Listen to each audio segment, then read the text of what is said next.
नमस्कार दोस्तों। मुख्य परीक्षा के सीरीज़ में आज हम बात करेंगे नदियों को जोड़ने को लेकर। सरकार ने बहुत सारे ऐसे प्रोजेक्ट चला रखे हैं जिनमें नदियों को जोड़ने की बात होती है। कभी कृष्णा और उसको गोदावरी को जोड़ने की बात होती है। बिहार की कोई नदी जोड़ दी गई, गंगा नदी और यमुना नदी, इनके बीच में बहुत सारी नदियों के जोड़ने के प्रोग्राम चल रहे हैं। प्रोजेक्ट तैयार हैं, काम हो रहा है, लेकिन उस पर हम बात नहीं करेंगे। बस रेफरेंस के तौर पर उस समय जो सबसे लेटेस्ट होगी, जब आप एग्ज़ाम देंगे, आसपास के समय जो भी होगी उसका एग्जाम्पल आप दे सकते हैं। लेकिन क्वेश्चन जो बनता है वो इस पर बनता है कि इससे इसके पक्ष में क्या बातें हैं, विपक्ष में क्या बातें हैं। है तो छोटा सा टॉपिक लेकिन है बड़ा इम्पोर्टेंट। आज हम इसी की बात करते हैं कि अगर हम नदियों को जोड़ दें तो क्या होगा। सोचिए ज़रा, चलिए साथ में मिल के सोचते हैं। तो कुछ लोग कहते हैं कि बहुत अच्छा होगा, मज़ा आ जाएगा, तो इनको हम कहेंगे कि आप पक्ष में हैं। और कुछ लोग कहेंगे कि ना, दिक्कत है, ऐसे कैसे नदी जोड़ देंगे, ये वाला देखा आपने, ये सोचा आपने, ऐसे हो जाएगा। इनको हम रख देंगे विपक्ष में। ठीक है, चलिए। तो पहले पक्ष वालों की बात सुने, जो कहते हैं कि ऐसा है ना, नदियों को जोड़ते हैं, नदी जोड़ते हैं, मज़ा आएगा। तो क्या करेंगे भाई नदी जोड़ के? इनका कहने का मतलब ये है कि जो जल संसाधन है उसका विवेकपूर्ण तरीके से उपयोग होगा। अभी यहाँ से नदी बह रही है, मान लेते हैं कि ये पर्वत है और यहाँ से नदी ऐसे ऐसे बह रही है और ये सागर है। हमने इसका उपयोग नहीं किया, पूरा पानी बह के समुद्र में चला गया। लेकिन अगर यहाँ से एक और नदी बह रही थी, इसमें कम पानी था, यहाँ से हमने इसको जोड़ दिया, तो इस नदी में भी, इसमें भी पानी पर्याप्त हो गया और यहाँ जो लोग आसपास रह रहे थे उन्हें भी पानी मिल गया। और यहाँ पानी सारा बह के इधर नहीं गया, उसका यूज हो गया। इधर से कोई नदी बह रही थी, इसको भी इसमें जोड़ दिया, इधर भी पानी मिल गया। तो इनके कहने का मतलब है कि अगर नदियों को हम जोड़ दें तो जल संसाधन का अच्छे से इस्तेमाल किया जा सकता है। और जब इनका इस्तेमाल होगा तो जो जल संकट की समस्या है उनका समाधान हो सकता है। आज हमारे देश में अभी आप अक्सर न्यूज़ में सुनते होंगे, चेन्नई में पानी की समस्या हो गई। अभी तो एक दो साल पहले हिमाचल प्रदेश में दिक्कत हो गई थी। तो कई जगहों पे पानी की समस्या अब चरम रूप लेती जा रही है। नीति आयोग ने कहा था कि 2020 में 20 शहर ऐसे होंगे जो चरम संकट का जो है सामना करेंगे। तो समस्याएं तो बढ़ रही हैं, लेकिन अगर नदी हम जोड़ें तो जल संकट का समाधान किया जा सकता है। अच्छी बात है, बढ़िया समझा रहे हैं इसको। और इसके अलावा सिंचाई के अंतर्गत जो क्षेत्र है, जैसे मतलब जहाँ पे सिंचाई होती है वहाँ पे भी सुधार किया जा सकता है, बेहतरी लाई जा सकती है। कई जगह ऐसी, हमारे यहाँ तो ऐसा है ना कि अधिकांश क्षेत्र जो है वो वर्षा पर निर्भर है। बारिश होगी तो खेती की सिंचाई होगी और बारिश नहीं होगी तो फिर ऐसे ही है। और किसानों द्वारा आत्महत्या करने का एक मेन कारण ये भी है। कैसे, इसका क्या लेना देना है? देखिए, किसान कर्जा ले लेता है, उसे लगता है कि फसल हो जाएगी, हम कर्जा चुका देंगे, और पता चला कि बारिश हुई नहीं। अब जब बारिश हुई नहीं और हमारे पास उतने भी पैसे नहीं थे कि हम सिंचाई कर सके, हमने तो पैसा लिया था बीज खरीदने के लिए और भी खाद खरीदने के लिए, कीटनाशक खरीदने के लिए। सिंचाई का हमने सोचा था कि बारिश से काम चल जाएगा, बारिश हुई नहीं और उत्पादन हुआ नहीं, कर्जा बढ़ गया, लगातार ब्याज बढ़ता जा रहा है। तो ये एक संकट है जिसकी वजह से किसान आत्महत्या करते हैं। तो सिंचाई का जो क्षेत्र है उसमें सुधार जब आएगा तो कई समस्याएं खेती की ठीक हो जाएंगी। इसके अलावा पक्ष वाले ये कहते हैं कि हमें विद्युत भी तो मिलेगा। आज के ज़माने में अगर बिजली को निकाल दिया जाए मानव जीवन से, तो कल्पना करिए कि मानव जीवन कैसा रहेगा। न लाइट, न उद्योग, न कारें, कुछ नहीं चलेगा।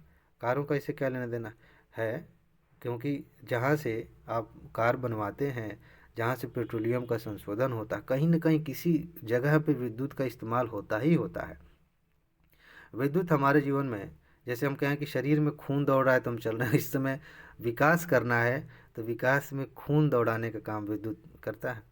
तो ये कह रहे हैं कि विद्युत की ज़रूरत लगातार बढ़ रही है, लगातार एनर्जी की ज़रूरत बढ़ रही है। और अगर हम दो नदियों को जोड़ दें तो जिसमें कम पानी था उसमें पर्याप्त पानी हो जाएगा। यहाँ पे हम वो प्रोजेक्ट लगा दें, जल विद्युत परियोजना लगा दें, तो हमें विद्युत उत्पादन भी हो जाएगा, उसका भी फ़ायदा हो जाएगा और साथ ही साथ आपदा प्रबंधन भी होगा। ये बड़ा अच्छा तर्क है, क्योंकि आप बिहार जैसे राज्य में देखें, असम जैसे राज्य में देखें, हर साल बहुत बाढ़ आती है। बाढ़ आने का क्या कारण है कि बारिश होती है, पानी बहुत ज़्यादा हो जाता है नदी में और ना पानी बहने लगता है बाहर, घर डूब जाते हैं, खेती, पशु, लोग, सबको नुकसान पहुंचता है। लेकिन अगर इस नदी में बाढ़ आ रही थी, यहाँ देखिए हर साल यहाँ बाढ़ आ रही है, और ये बगल वाली नदी यहाँ से 200 किलोमीटर मान लेते हैं दूर है, यहाँ पानी नहीं है, तो हम इसको जोड़ देते हैं यहाँ पे। अब जब बाढ़ आएगी या आने वाली होगी तो इसका जो अतिरिक्त पानी है यहाँ हम ट्रांसफ़र कर देंगे, तो बाढ़ रुक जाएगी, यहाँ पानी भी मिल गया, यहाँ बाढ़ भी नहीं आई, कितना बढ़िया हो गया। तो ये तर्क देने वालों का मतलब जो पक्ष में जो तर्क दे रहे हैं उनका विचार है, अच्छा विचार है, बढ़िया है, सरकार इसको मानती भी है और इस पर काम भी हो रहा है। लेकिन लेकिन कुछ लोग हैं जो कहते हैं कि भाई इधर भी तो ध्यान दो, और ये गलत नहीं है, ये भी सही कह रहे हैं। क्या कह रहे हैं विपक्ष वाले, क्या कह रहे हैं? विपक्ष का मतलब सरकार में विपक्ष नहीं, यहाँ पे मतलब इस टॉपिक को लेकर के ये कह रहे हैं कि नदी तो आप जोड़ रहे हैं, इतने सारे फायदे गिना रहे हैं, लेकिन आपने सोचा कि नदी का जो पारितंत्र है उस पर क्या प्रभाव पड़ेगा? हैं, नदी का एक लेवल है, मान लेते हैं कि नदी बह रही है, तो इसका एक एक लेवल है कि लगभग मतलब ज़्यादा पानी होगा तो किस स्तर तक पानी बहेगा, कम होगा तो किस स्तर तक पानी बहेगा, उसी हिसाब से आसपास का पारितंत्र बना हुआ है। आपने यहाँ बांध बना दिया, इधर ज़रूरत से ज़्यादा पानी इकट्ठा हो गया और इधर ज़रूरत से कम हो गया, यहाँ का भी पारितंत्र प्रभावित हुआ, यहाँ का भी पारितंत्र प्रभावित हुआ। साथ ही साथ अगर आपने बांध नहीं बनाया होता, देखिए नदी जोड़ेंगे तो बांध की ज़रूरत पड़ेगी, आप सोचेंगे बांध कहाँ से आ गया, बांध की भी ज़रूरत पड़ेगी और कई चीज़ें होंगी। नदी जब डाइवर्ट करेंगे तो हो सकता है कि यहाँ की जो नदी है, यहाँ का जो परितंत्र है, यहाँ के जीवों के लिए अच्छा नहीं था, अब यहाँ के जीव मिलेंगे, उससे भी दिक्कत हो सकती है। तो नदी का प्राकृतिक प्रवाह प्रभावित हो सकता है, उसमें रहने वाले जीव जंतु प्रभावित हो सकते हैं, ये तो आपने सोचा ही नहीं, सोचना चाहिए। और साथ ही साथ ये चीज़ कि जो शुष्क भूमि है उन क्षेत्रों को आप तो देख ही नहीं रहे, आप कह रहे हैं कि ये नदी है, ये नदी है, जोड़ दो, और जहाँ नदी है ही नहीं उसका क्या करेंगे? उसके बारे में कौन सोचेगा? इनके कहने का मतलब ये है कि नदी जोड़ने से और भी उपाय करने चाहिए थे कि यहाँ से आप नहर निकालते या कुछ और करते, हालांकि उसमें फिर तो यही तंत्र तो प्रभावित होगा ही ना। लेकिन फिर भी इनके कहने का मतलब है कि जहाँ पे पानी है वहीं पे आप सोच रहे हैं कि हाँ यहाँ का पानी यहाँ कर दें, यहाँ का पानी यहाँ कर दें, ज़्यादा गंदा हो गया हटा दें। लेकिन जहाँ पे शुष्क क्षेत्र है, शुष्क भूमि है, उन क्षेत्रों पर ध्यान दीजिए ना, जल संकट अगर दूर करना है तो।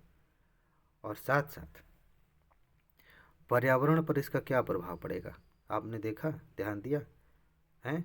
अगर हमें इस नदी तक पानी ले जाना है, मान लेते हैं हमने बांध बना दिया, तो क्या होगा कि इधर पानी इकट्ठा होगा और आसपास जो वन क्षेत्र थे, जो आर्द्र भूमि थी, अभी हमने एक टॉपिक में पढ़ा था, वो प्रभावित होंगे, वो जलमग्न हो जाएंगे, वो डूब जाएंगे।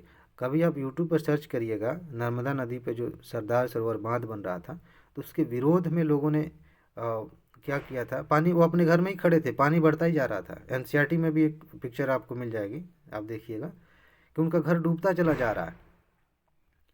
तो लोग भी स्थापित होंगे, वन्य जीव भी स्थापित होंगे, जल, वहाँ का जो वन है वो जलमग्न हो जाएगा, कितनी सारी दिक्कतें होंगी। यहाँ सिर्फ वन्य जीव की बात नहीं है, जो लोग हैं, जो वहाँ की संस्कृति है, उस पर भी तो प्रभाव पड़ेगा। हो सकता है कि आगे लिखा हो, देखें, हाँ ये देखिए, फिलहाल वो चीज़ नहीं लिखी है। जहाँ पे लोग रह रहे हैं उनकी आजीविका, उनका जीवन, उनका कल्चर, ये भी प्रभावित होगा। अगर आप नदी जोड़ते हैं तो पता चले कि किसी ऐसी जगह पे आपने पानी प्रवाहित कर दिया जहाँ के लोग, उनकी ज़रूरत नहीं थी उस तरह से, वहाँ के तंत्र में खुद को उन्होंने व्यवस्थित कर लिया था, लेकिन इसकी वजह से वहाँ के जीव जंतु, ये सारी चीज़ें प्रभावित होंगी।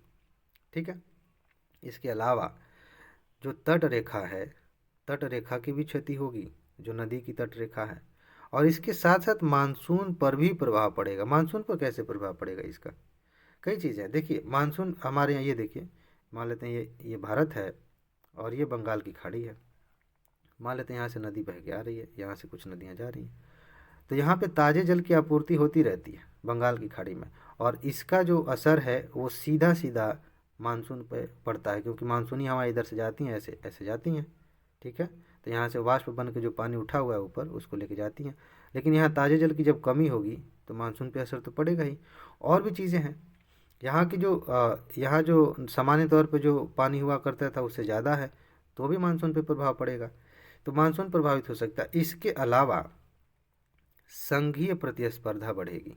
इसका क्या मतलब है? इसका क्या मतलब है? देखिए, हमारा जो देश है, जो भारत है, वो संघीय राज्य है। उसमें छोटे छोटे राज्य हैं, उनको मिला के फिर एक देश बन गया है। अब क्या होगा कि इसमें किस नदी का पानी किस नदी में लेकर जाना है, किस राज्य से किस राज्य तक जोड़ना है, उसमें कई सारे ऐसे मुद्दे निहित हैं जिनका समाधान नहीं हो सकता आसानी से। एक तो ऐसा ही कर्नाटक और मध्य उसका ले लीजिए, तमिलनाडु का पानी को लेकर झगड़ा कर रहे हैं सालों से, अब तक सॉल्व नहीं हुआ। और इसकी वजह से भी जब आप नदी जोड़ेंगे तो बहुत सारी दिक्कतें इससे भी आएंगी। इस पर कौन सोचेगा? तो ये विपक्ष में विचार किया जाता है। तो आगे क्या किया जाए? आगे का कुछ तो निकालना पड़ेगा।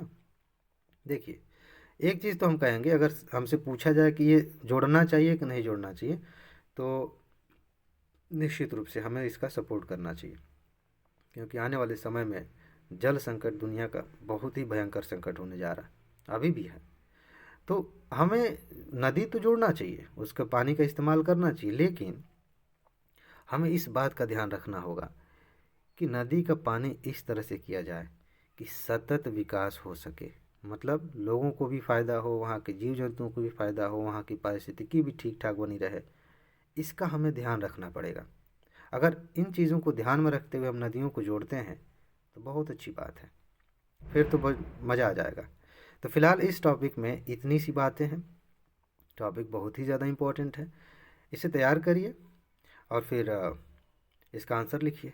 आंसर क्या है कि भारत में, ध्यान से सुनिएगा, नदियों को जोड़ना वर्तमान की आवश्यकता है, लेकिन लेकिन इसकी सीमाएं भी हैं, इसकी लिमिटेशंस भी हैं। अब इस कथन की विवेचना करनी है। जितना हमने अभी पढ़ा है उसके आधार पर बहुत खूबसूरत आंसर आप लिख सकते हैं। ठीक है, एग्जाम्पल्स आप चाहें तो ढूंढ के नोट कर लीजिएगा, बहुत इंपॉर्टेंट है कि अभी हाल फिलहाल में बिहार की जो नदी जोड़ी गई थी या परियोजना को मंजूरी दी गई है। तो इस तरह से आंसर लिखिए। फिलहाल इस टॉपिक में इतना ही, आगे मिलते हैं। नमस्कार।